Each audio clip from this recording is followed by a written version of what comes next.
आम्ही गणपती बाप्पाला आज हे आमचे दैवत आहेत, सगळ्या समाजाचे दैवत आहेत.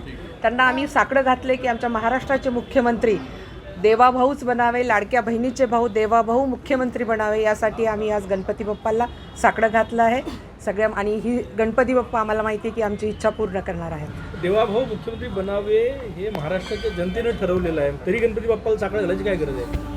तरी आमची निष्ठा जी आहे ते गणपती बाप्पाकडे आहे, त्यामुळे गणपती बाप्पाला आम्ही साकडं घातले.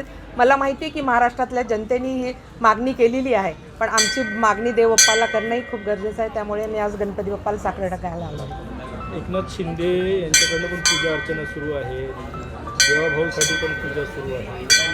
त्यांनी काल गणपती मंदिरात पण आपण जर पाहिलं तर महाराष्ट्राचे रिझल्ट जर पाहिलं तर सगळ्यात जास्त सदस्य आमच्या भारतीय जनता पार्टीचे निवडून आलेले आहेत.